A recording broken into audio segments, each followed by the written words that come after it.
Hello everyone's. I am here for my review of Housewives of Potomac Season 5, Episode 11.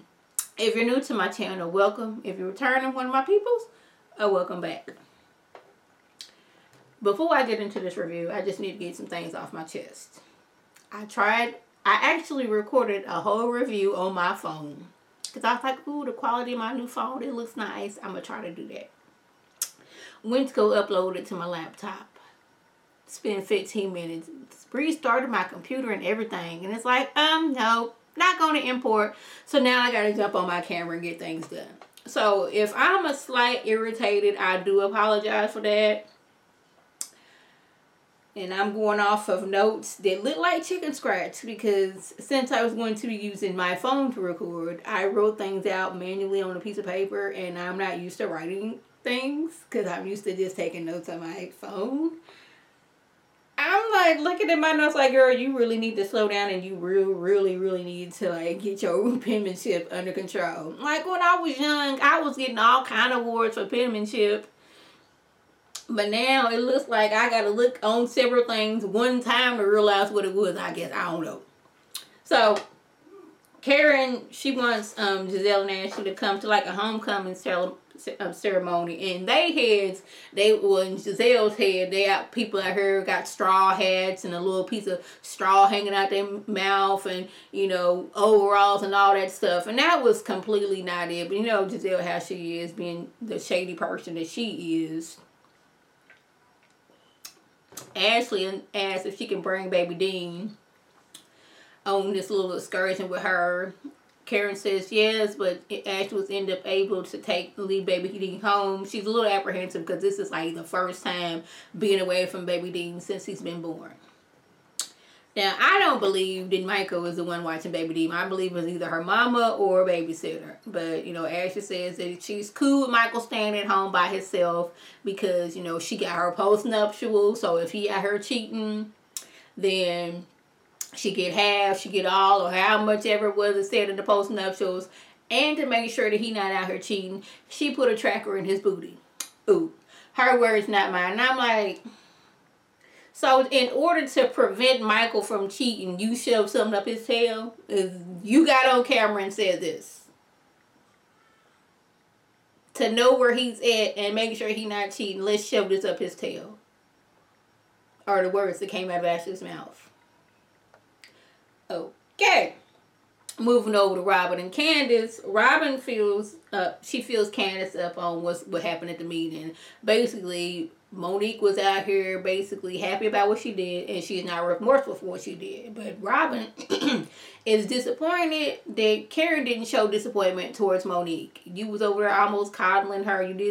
Karen did say, Monique, you effed up. But she was like, yeah, that girl was out of control and she did that, and Karen didn't check her for that. Now, Candace feels that's strange because I asked Karen what she would have done, and the second thing, she's the quick as a flash, she said, I would have, had her, I would have pressed charges on her.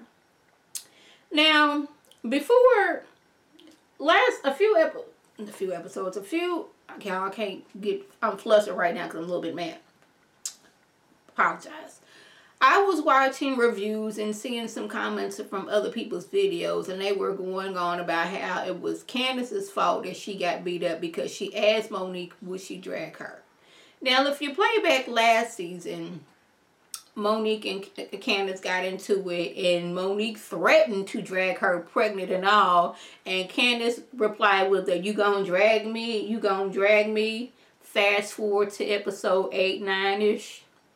When the fight started, after I'm sleep, I'm you. No, I'm not, but I am. What you talking about, all this stuff. You older, you got big hair, and you was talking all the times. I need you to talk all that stuff what Monique was going through or may not have. I'm just putting it out there. Hands in face. Candace says, so you gonna drag me?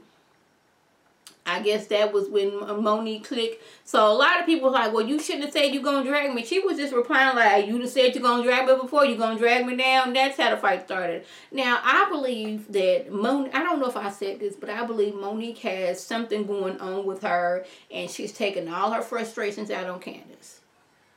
We get into a little bit of that later on in the episode, and I think that's what started the fight. Yes, she was wrong. You initiated the fight when you was flicking at her hair. That is when the assault started. Whether Candace said anything else, you started the fight right then and there. But anyways, aside from that, Robin, she owed like $90,000 back taxes. I'm like, ma'am, I know you have to get $90,000 per year on the show. More than that. So how is it that you owe $90,000? Well, we find out that Robin was doing her own bookkeeping. Now, my thing is, after you lost your family money that last time, Ron should have taken over all type of finances. I'm trying to figure out, I don't know what she knew or what she knew what I do, but you was out here taking, like, people wanted your money before you knew that they wanted your money. Like me, like, if you, okay, I got all these millions of dollars, if not that, all these hundreds of thousands of dollars, be rich over here, and your friend homeboy dude was like, you know, I'm an investment dude type person, I can, you know, make some investments for y'all. You don't give all your money to dude. You like, hey, here's $5,000. Invest that. Okay, this $5,000 then turn to $50,000. Okay, that $50,000, we gonna continuously use that money. We not gonna go into the money, our bank account no more. We gonna, whatever we making off of the investments, continue to use that money. But I don't know how. It sounds like, and I may be wrong, y'all correct me, that Robin gave all their money away to do, and that's how they went bankrupt and lost all the money. So that's when Ron should have stepped in and like, nope, I'm taking care of all finances. And she was like, yes, I was doing all the bookkeeping, I didn't add any extra income, and now we can't even get our new house. I'm like, ma'am, that's one thing you don't play about is taxes. My mama told me when she was younger that her grandma, she didn't have the most money, and sometimes, you know, they just had to eat spaghetti and butter for dinner. But she made sure one thing, that every year she made sure she had that money for her taxes for her house. She made sure she did that. So you make sure you pay your taxes. I'm like, Robin, girl. Now, Karen and Giselle Nash, they having them a good old time. They at Karen's family home, meeting the cousins, seeing what Karen was like when she was a young girl before she became the grand dame. They was out there on the corn picker-upper machine. Now, I don't know what the machine is called, but it's a big old machine that picks up the corn, hence why I call it the corn picker-upper machine. They having a good old time. Monique calls and she said how drained she feels, and if it hadn't been her who beat Candace up, it would have been somebody else. At this point, Giselle was like, you know what? We not doing this. This is what we not going to do. Monique talks a little bit more. They get out of the phone. And Giselle's man was like, she's still going on. She still has no remorse. She's still making light of this. And this ain't cool, baby. Karen says, if I felt the way Candace felt, I'd press charges. And she said, I'm going to tell Monique that when I see her again. I was like, you may have want to tell her that soon as you, like, leave right now, because Ashley's the part. Ashley and Giselle, they are the run tell that girls. So, you know, Ashley can't wait to get back to Potomac so she can just run up to Monique. Girl, Candace, Karen said that she was Candace, she would have pressed charges on you, stirring things up and getting things started between these two. You know, Giselle, she's also a run tell that girl. So on these shows, you gotta remember what you can and can't say around people, because there's some run tell that people. But yeah.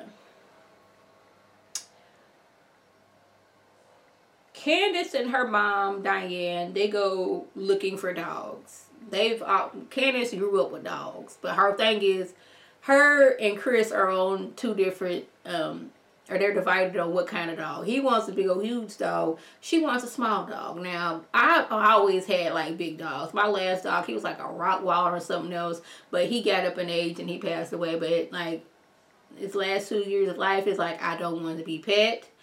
I don't want to be walked. I just want you to feed me my dog food, give me some water, and I will let y'all know when somebody comes in the yard. Somebody gets close to the yard, I'ma bark and let y'all know, and I'ma go about my business. I don't want to play with no frisbee. I don't want to come in the house.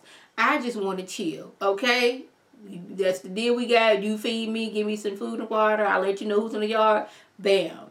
But Diane is mad because she want to know what kind of woman is out here fighting in these streets and threatening to kill folks. Candace, she is upset because she's found out that Monique is not remorseful for what she did. She's happy about it. She's all on, what's it called? Social media. People talking about some, if I'ma say it, knock her out. And I'm paraphrasing to whatever the person said that, before her, other people's like, I want to fight before I was out here fighting what you thought was fighting, I guess. I don't know. But was her. But, Miss Diane was like, you need to be out here calling your attorney. Now, this is another person that got in her head about, we need to press some charges. And I was like, she did assault the girl. Monique did assault her. You flicked her hair, which was an assault. Because I be watching Judge Mathis and like, you putting your hand on a person, that's an assault. If I flick your jacket, that is an assault. So you can't be out here doing things and thinking people ain't going to send you to jail. Still, Karen and already like, I press charges. Her mama like, I press charges. So Candace like, maybe I should press charges. And teach her, you can't be out here fighting folks. You done already had a we're going to get to that in a minute. Now, Monique, she's saying that the fight has caused her family to feel the weight of the stress. All the stress that she's going through because of this fight, her family is feeling it. So, she has her pastor come over. And she's telling her pastor that she had noticed how Candace had become manipulative, aggressive, and combative. And how did she allow someone to push her outside of her normal behavior. Child, I needed that cappuccino. The pastor says that the very person we did, y'all, I'm trying to read these notes and I can't, okay, the person we say is our, okay,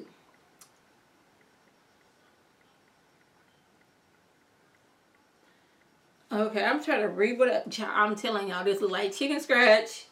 Work me out now. Look, I guess the person says, but here dealing with the person is our friend. We have a mirror reflection into that. That's what he said, and I wrote it down wrong. Like, and we have to be honest with what's going on in our own hearts. Like, that friend, whatever you see in that friend is what you see in yourself. Basically, I guess that's what he said.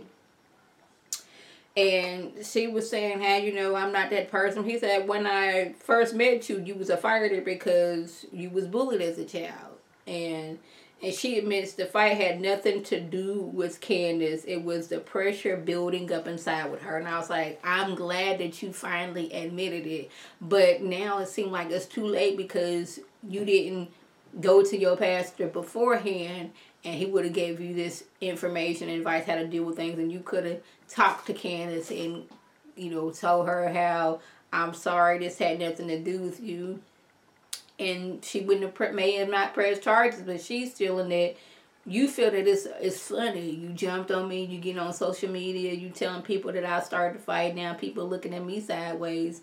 But I'm glad she admitted that, like, all the anger she got building up, she's trying to get her business together. Chris is steady trying to get her pregnant. She wants to be like, show that she is this perfect person to her friends and family, and they like, I don't care about you being perfect. And all this stuff was boiling up and boiling up and boiling up, and Candace was the target and had been the target this whole entire season. And she just snapped on Candace. Now, Chris admitted their friend, that Chris is probably looking at me like, I thought we had a friendship. I thought we was cool, but like this didn't happen, and you haven't contacted me and said I'm sorry for what happened, that this don't have nothing to do with our friendship. So he's probably thinking like, dang, was we really cool after that? And I kept on thinking and kept on forgetting to say, After the fight, Monique was going on and on and on about how she's not sorry, she's not embarrassed. And her Chris was always saying, like, I like Candace, I like Chris. So, like, whatever it is, your issue, I don't see what it is because I think they cool. So, I'm in my mind thinking, Candace could not have. I don't think Candace did anything or said anything that would have hurt Monique. Or Chris would have been like, oh, they cool, they friends, and all this, that, and the third. Wendy and her sister, they meet up. Wendy, she is trying to figure out how she's going to tell her mom that she no longer wants to be a professor. She wants to continue to do her commentary, but she wants to do something for Wendy for once. She has spent her whole life going to school and basically living her mom's dream, like having daughters who are doctors. Like, okay, everybody look at me, I have 2 daughters who are doctors. And Wendy, she just wants something for herself. She's tired of fulfilling her mom's dream and she wants to do something for herself, but she already knows her mama gonna be like, you trying to quit your good job, secure job, and you don't have no fallback plan? No ma'am, Pam. That was the gist. If I left anything out, by all means, leave a comment below. If you're new to my channel, feel free to subscribe. It's free all day, every day, free 99. Make sure your notifications are on. So when my beautiful face puts a video, you can click on it, you can like it, share it with your people, and you can come over and be one of my peoples. If you're already one of my peoples, oh, welcome back. Y'all know what to do. Tell your people to tell their people to come over and be one of my peoples by clicking that icon above. This is Lady T signing off. Have a good one.